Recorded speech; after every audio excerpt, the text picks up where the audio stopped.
苏州最有名的哑巴生煎，据说以前店里面都是哑巴，那么还得要到苏安新村的总店去吃。我们现在来苏安新村喽，这里面不是有一个哑巴生煎的总店吗？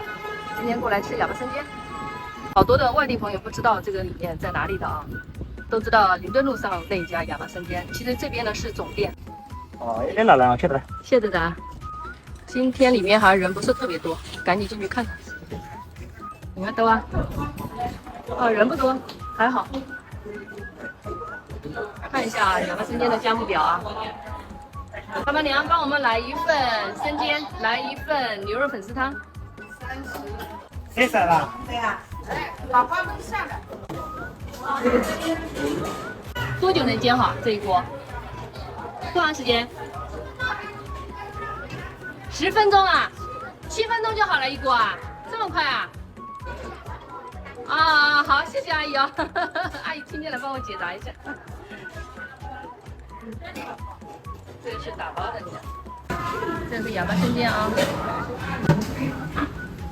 这边窗口是拿牛肉粉丝汤的哦，刚刚那边是拿生煎的，是分开的2个窗口。牛肉粉丝汤来在。这个是哑巴生煎，一克是8个啊，徐总已经偷吃了。这个是牛肉粉丝汤，我们2个人就这么一份早饭啊。慢点，刚刚吃的时候是不是特别烫？刚吃过的。这个汤子你们看，这个超级多的，你看这个底部金黄，煎的很脆的，啊，表皮也很薄的，咬一口啊。要跟你毛是一样的。啊，就买来了，跟冰一样。我很少一下子吃4个，一下子吃了4个，这是第4个。那表皮看到吧，金黄酥脆，它煎的就是面积很大，金黄的，很脆的。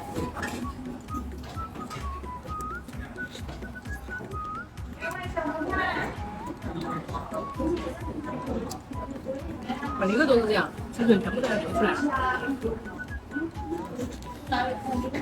苏安新村总店的哑巴生煎呢，还是蛮推荐的啊，皮薄馅多，汁水也很饱满。那么喜欢苏州特色美食的朋友，记得点赞关注，我们下期再见。